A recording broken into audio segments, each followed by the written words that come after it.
চলছে রমজান মাস, আর এই মাসকে কেন্দ্র করে নগরবাসীর জন্য স্বল্প মূল্যে পণ্য বিক্রি কার্যক্রম চালু করেছে মৎস্য ও প্রাণী সম্পদ মন্ত্রণালয়। প্রথম রোজা থেকে রাজধানীর 25টি স্থানে শুরু হওয়া এই কার্যক্রম চলবে 28 রমজান পর্যন্ত।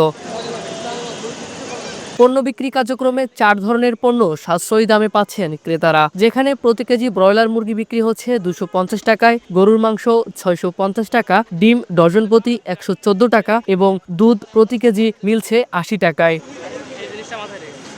ক্রেতাদের চাহিদার কথা চিন্তা করে ভবিষ্যতে এই কার্যক্রম আরো বাড়ানো যায় কিনা সেই চিন্তা করছে অধিদপ্তর। মিনিমাম বলতে আমরা যেমন আজকে গরুর মাংস নিয়ে আসছি 127 কেজি, মিনিমাম 127 জন পাবে। এরপর হচ্ছে মোটামুটি 200-র মতো কাভার করে, 200 প্লাস। এটা রমজানের জন্য প্রতি বছরই করা হয় আর কি। এখানে যে কোনো শ্রেণীরই আসতেছে, তবে একটু নিম্ন মধ্যবিত্ত বা নিম্নবিত্তটাই বেশি।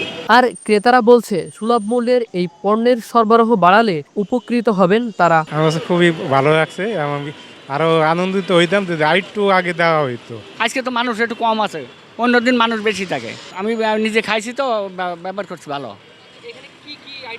এর সাইড পদের গরু মাংস, ডিম, দুধ আর হলে আপনার ওই মুরগি।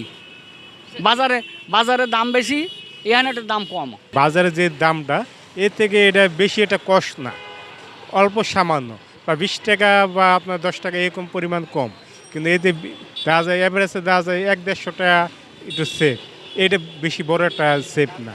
তা বাজারে আপনার গরু মাংস আপনার 750 টাকা পাওয়া যাচ্ছে, এই 600 টাকা করা হয়, তা আমাদের জন্য একটু বেশি প্রত্যাশা থাকবে আর কি। একটু বাড়ানো উচিত, কারণ যাদের ফ্যামিলি মেম্বার বেশি তাদের জন্য অন্তত 2 কেজি দিলে তারা একটু সবাই মিলে একসাথে খেতে পারে, তা না হলে দুবার আসতে হয় একজনকে। দাম হিসাবে সাশ্রয়ী। ডিম 114 টাকা ডজন, মুরগি 250, আর গরুর মাংস 650, আর দুধ হলো 80 টাকা। প্রতি বছর রমজান মাসে জনসাধারণ যেন সহজেই প্রাণীজ ও আমিষের চাহিদা মেটাতে পারেন, সেজন্য মৎস্য ও প্রাণী সম্পদ মন্ত্রণালয় এই কার্যক্রম গ্রহণ করে আসছে। পবিত্র মাহে রমজানকে সামনে রেখে প্রাণী সম্পদ অধিদপ্তরের পক্ষ থেকে সুলভ মূল্যে দুধ, ডিম ও মাংস বিক্রয় করা হচ্ছে। এখানকার যারা সাধারণ ক্রেতা রয়েছেন তারা বলছেন যাতে এই ভ্রাম্যমাণ পিকআপ নির্দিষ্ট সময়ে এসে তাদের খাবার বিতরণ করে। খামারবাড়ি থেকে ফারিজুল ইসলাম, ভিউজ বাংলাদেশ।